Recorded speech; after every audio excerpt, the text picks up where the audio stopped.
Hello guys.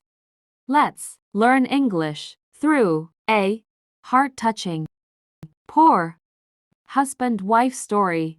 One day, wife asked husband to buy her comb so that she can grow her hair well and to be well groomed. Her husband couldn't afford to buy her comb and felt sorry. He refused her and explained that he didn't even have enough money to fix strap of his watch.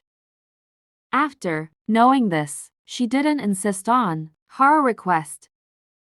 Next day, as husband was going for work, he passed by watch shop and went inside to sold his damaged watch so that he can buy comb his wife. In evening, he came home with comb for his wife.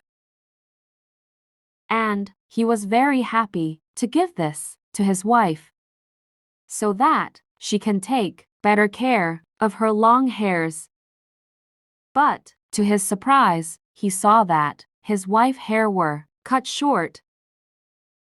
When he asked why she got her hairs got cut short, she replied with a smile, "I sold my hair and here is new strap for your watch." Moral: to love is something and to be loved is something, but to love and to be loved in return is everything. So, never take low for granted and always value the ones who love you. Welcome.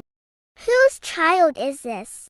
Once there was a king. One day 2 women came to the king. One of the women was holding a baby boy. "O king," said the women without the child, "we come to you because we have a problem. That woman has taken my child, and I want him back." "O king, it is not true," said the woman with the child. "This is my child, my baby boy." "Explain," said the king. "Why do you think the baby is yours?" he said to the women without the child. "Well," she said, "I live with this woman. We both gave birth on the same night, and nobody else was in the house." "Did you have no midwives?" the king said.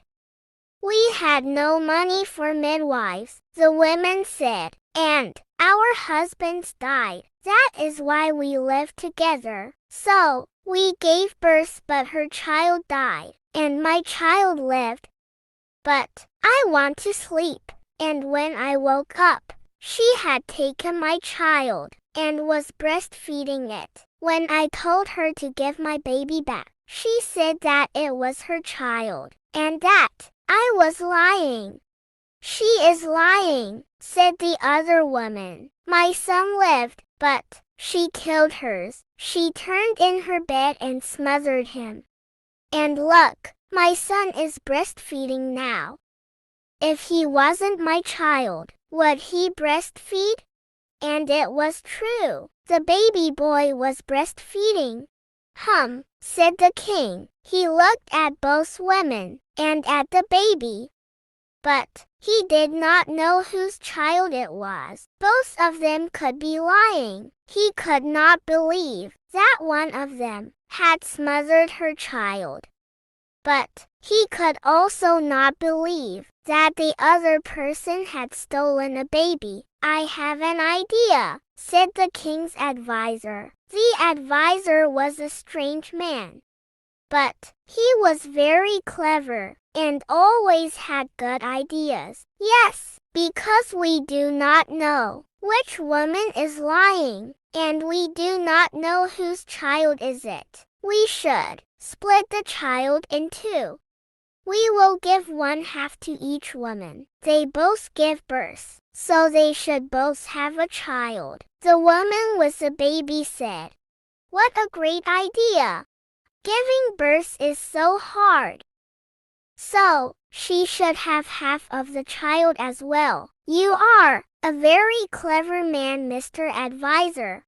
But the women without the baby said, "No, you can't do that. Split my child in two? Oh, the idea is horrible. If you want to do that, then I will go. I would prefer that my baby lives, and she becomes his mother." "What do you think, O king?" said the advisor. "I can use magic to split the baby. It will not be hurt." "Well, it probably won't be hurt. I think you must decide," said the king. "Very well," said the advisor. "It is clear who is a mother. A real mother would not want her baby to be hurt. Because you think it is okay for the child to be split in two. You cannot be the real mother." The woman holding the baby said, "But I am a great mother. Look, he is breastfeeding." "Children will breastfeed from cows if they need to," said the advisor. "Give him back to his mother. Do as he says," said he king. So the woman gave the baby back to his real mother, and the baby was happy. "Thank you, O king," said the baby's real mother. The other woman looked angry, but she did not say anything. "I think we might split you in two," said the advisor, "because you lied. You said that she smothered her baby, when actually you stole her baby." The other woman went white. "I am sorry, O king. I was just so sad." "She will live," said the king. "One death is enough for today." The two women said, "Thank you," and left, and the king and his advisor talked. "It is good that you decided," said the king. "I thought like a king but not like a mother. It is clear that the woman could not have smothered her child because she was so sad when you said you would split it. Do you think it matters which mother the child has?" The king thought, "I think it matters that the mother loves her child. But it is easier to love a child who you have given birth to yourself, I think." And the woman who stole the baby would have to lie to him all his life. Nobody can live happily with such a big lie. By the way, I think we should make sure that all women in the country have a midwife. "A very good idea, O king," said the advisor. "If all the women have midwives, then we will have to split fewer babies in two." "Were you really going to split the child in two?" said the king. "Oh no," said the advisor. "I do not know magic like that. Words are the best magic." Usually, the king thought about it, and he agreed. An unusual test. Once, a philosophy professor gave an unusual test to his class. He lifted his chair up and kept it on his table. Now, he turned towards the board and wrote, "Prove that this chair does not exist." Whole class was surprised and confused. Yet all students started writing long, complex explanations. Among all, there was one student who completed that test in a minute and handed paper to the professor, attracting surprised glances from his classmates and professor.